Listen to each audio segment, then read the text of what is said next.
Welcome back to our message from our divine compassionate guides. Thank you again for joining me. Today I am pulling from the Oracle of Fairy Cards by Karen Kay.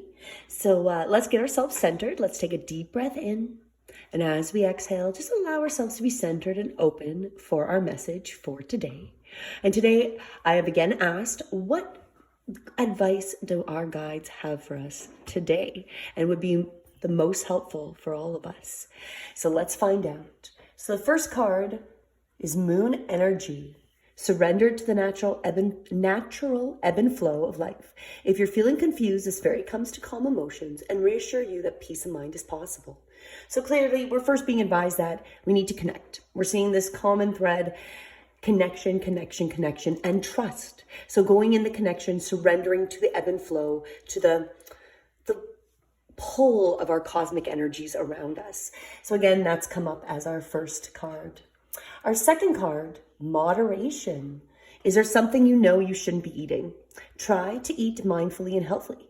Although fairies say a little bit of what you fancy is fine. So clearly we're having the message that today is something we want to today we want to look at. What are we eating? The food is coming up.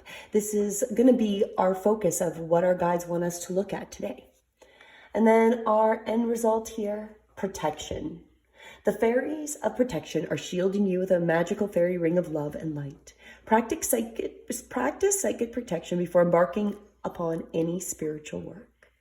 So again, we're being advised we're going to be protected if we're doing the right things, but we also are being advised to make sure that we are calling in our guides to be here and support us when we do these spiritual practices, especially now with all these energies. So really what we're being told, to summarize this up, is, as always, we need to trust in the flow of life, in consciousness, in the divine way. And today we really want to look at moderation. Is there anything we should be cutting out with eating? But this could be anything. It can be, is there drugs or alcohol associated that we maybe need to moderate or be getting rid of? Moderation is going to be the key. Obviously, we don't want to say we're never allowed to have something.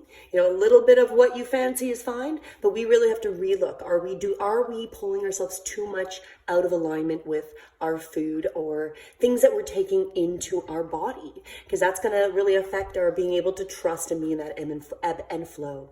And when we trust that, we're being protected. We're being protected as we make these changes by our fairies. And they're also guiding us that we should be mindful. So maybe when we're going into our moderation practice and being more mindful of what we're eating, we practice our spiritual connection, that thanking, that little prayer of a thanking for the abundance we have, or that type of thing. So we're really being called to, again, connect. We are being protected, but make sure we are, thanking and asking our guides to be here with us when we're doing all of this spiritual work in this realm. So that's our message for today. Get in the ebb and flow, trust. Look at what might be out of balance, especially with things that you're taking in, and you trust you are protected. But make that conscious effort to make sure that you do thank your spirits, the cosmic consciousness, your guides, when you come into this work, and that you're making that connection, that they're there, and that you're not open to just any energy or entity coming near you. Have a wonderful day, and I look forward to seeing you again tomorrow. Namaste.